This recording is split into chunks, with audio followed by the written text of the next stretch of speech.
You're a Roman guard standing outside a sealed stone chamber in Alexandria.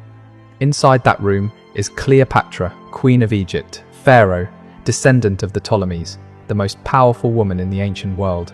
She has been locked inside for 7 days. You hear her sometimes, not crying, not screaming, just movement, soft footsteps on stone, the faint rustle of fabric. Occasionally her voice, speaking as if someone else is there, though you know for certain she is alone. Before we go any further, there's something you need to understand about Cleopatra's death. Everything you think you know about it is wrong. The romantic story of the asp hidden in a basket of figs is likely fiction. The image of Cleopatra dying peacefully in her royal bed, surrounded by loyal handmaidens, is almost certainly fiction. What actually happened inside those sealed chambers between August 1st and August 12th 30 before Christ was something far more deliberate, far more calculated, and far more revealing about how Rome destroyed its enemies. This is not a story about suicide. It is a story about a systematic psychological operation designed to break the last pharaoh of Egypt before allowing her to die. The real question isn't how Cleopatra died. It's why Octavian needed her to die in a very specific way, and why he needed 10 days to make it happen. If understanding how power operates at its most controlled and calculated matters to you, consider subscribing. This channel exists to expose the mechanisms of domination that shaped ancient civilizations in ways romantic history prefers to ignore. Let me show you what really happened during Cleopatra's final 10 days alive. The destruction began on August 1st 30 before Christ, inside the tomb Cleopatra had built for herself. Mark Antony was dying. He had fallen on his own sword after being falsely told that Cleopatra was already dead, except she wasn't. She had barricaded herself inside her tomb with her 2 most loyal handmaidens and as much treasure as she could carry.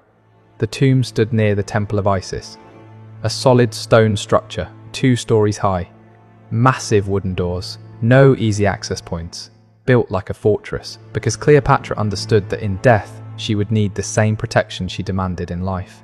Antony was bleeding out at the base of the tomb. His men begged Cleopatra to open the doors. She refused. She couldn't risk it. Octavian's soldiers were minutes away. According to Plutarch, Cleopatra and her attendants lowered ropes from the upper level and hauled Antony upward through a high opening, dragging him inside while he was still alive. His blood ran down the stone walls as they pulled. Think about that image. The Queen of Egypt, pulling her dying lover into her tomb because opening the door meant capture. Antony died in her arms on the upper level of that chamber. His final words, recorded by Plutarch, "Do not pity me in this last turn of fate. I was the greatest of Romans, defeated only by another Roman." He died believing his life had meaning. Cleopatra had only minutes to grieve before Octavian's forces arrived. But Octavian did not storm the tomb. He did not break down the doors. He did not force his way inside. Instead, he sent a messenger, Gaius Proculaeus. The message was simple. Caesar wished to discuss terms of surrender and the future of her children. Cleopatra refused to open the doors. She spoke to Proculaeus through a narrow gap in the stone, saying she would only negotiate if Octavian guaranteed her children's safety. While she spoke, Proculaeus's men were climbing the outer walls. They entered through the same opening used to pull Antony inside just hours earlier. They took her by surprise. Cleopatra reached for a dagger hidden in her clothing and tried to kill herself. But the soldiers were ready. They tackled her, disarmed her, restrained her. According to Cassius Dio, Cleopatra screamed as they seized her, "You will not take me alive to Rome. You will not parade me. Kill me now." But the soldiers had explicit orders: keep her alive. Use whatever force was necessary. Do not let her die. They carried her from the tomb, transported her to the palace, sealed her inside a guarded chamber on the 2nd floor. That moment, August 1st, was when the real destruction began. Octavian didn't simply want Cleopatra dead. He needed something specific from her death. And that required time. Egypt, the wealthiest kingdom in the ancient world, was now his. But in Rome, he faced a problem. He had just won a civil war, Romans killing Romans. Blood spilled by citizens against citizens. He needed to justify it. He needed to transform a civil war into something easier to accept. A war against a foreign enemy. A war against a dangerous queen from the east, who had corrupted Mark Antony and threatened Rome itself. But Cleopatra wasn't a barbarian. She was educated, multilingual, politically skilled. She had lived in Rome, spoken Latin, met senators, negotiated with Cicero. Romans knew she wasn't a caricature, and that was the problem. Complicated enemies don't make effective propaganda. Octavian needed to simplify her, to turn her from a political rival into a symbol. The Eastern temptress, the Egyptian witch, the foreign corruption that had to be eliminated for Rome to survive. And above all, he needed to parade her through the streets of Rome in his triumph, alive, because Cleopatra knew exactly what that parade meant, and she would rather die than let it happen. But Octavian had 10 days to make sure she didn't. Octavian needed the Roman people to see the dangerous queen defeated, humiliated, broken. Roman triumphs followed a formula. A defeated enemy king or queen was led through the streets of Rome in chains, displayed to the crowd, publicly degraded, and at the end of the parade, traditionally executed in the Tullianum prison. This was how Rome celebrated victory, through ritualized humiliation of the conquered. Octavian's entire political future depended on that spectacle, on parading Cleopatra through Rome as living proof that he had defeated the East. But Cleopatra understood that formula. She had seen triumphs before. She had been in Rome in 44 before Christ during Caesar's Gallic triumph. She had watched as Vercingetorix, the Gallic king, was dragged through the streets in chains and then strangled to death in the Tullianum.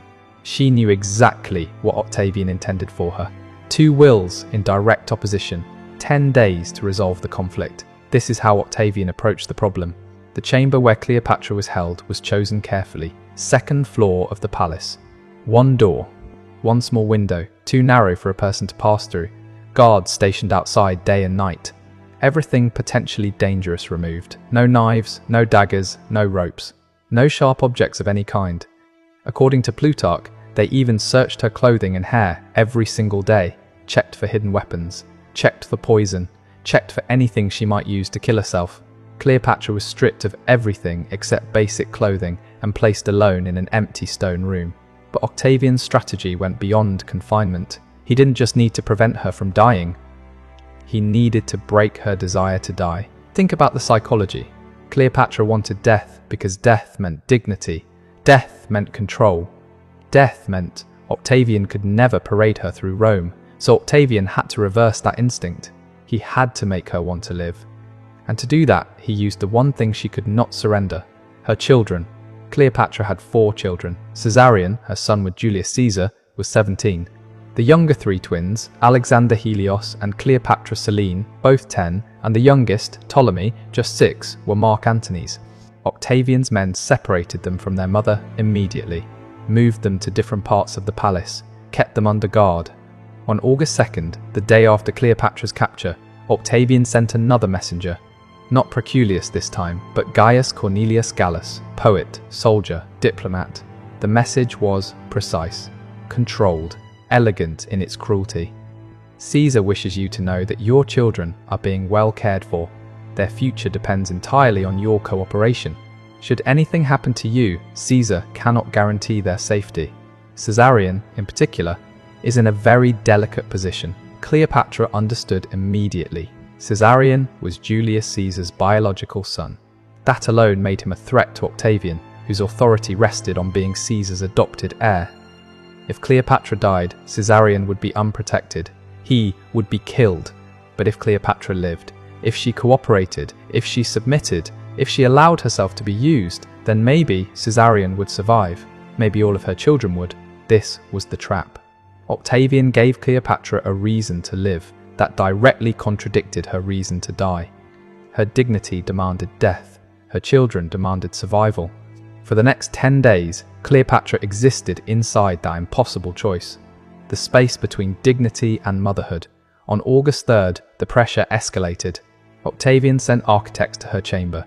They arrived with measuring rods, marked ropes, wax tablets for notes. They measured her height, her approximate weight, the dimensions of her body. According to Plutarch, based on testimony from one of Cleopatra's surviving handmaidens, the queen asked what they were doing. Preparing for Caesar's triumph, one of the architects replied. The display must be properly constructed to accommodate you. Think about the impact of that moment.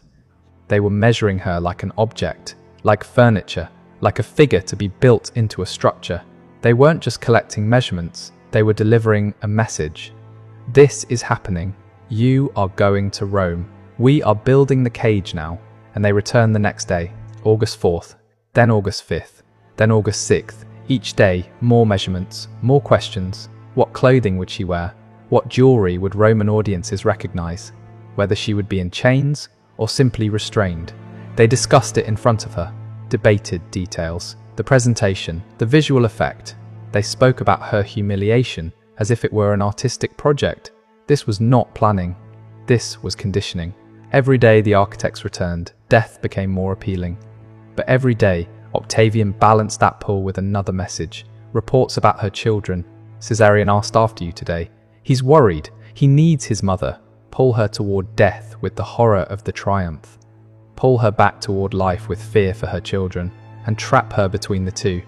Cleopatra was alone in that chamber. Her two handmaidens, who had been with her in the tomb, Iraz and Charmian, were kept in separate rooms. She could hear them sometimes, their voices carrying faintly through the stone, but she was not allowed to speak to them. No one to talk to, no one to plan with, no one to share the weight of the impossible choice she was being forced to make.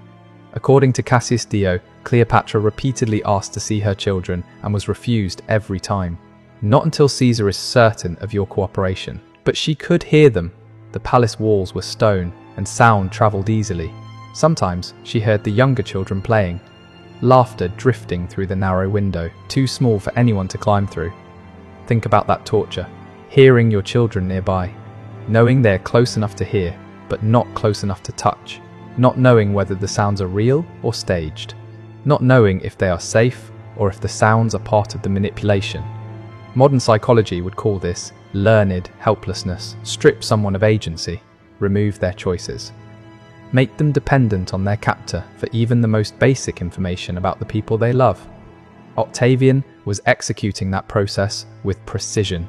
By August 7th, according to Plutarch, Cleopatra stopped eating. When guards brought food, she refused it. She sat in the chamber, silent, staring at the stone walls. The guards reported this immediately. Octavian's response was not to force her to eat.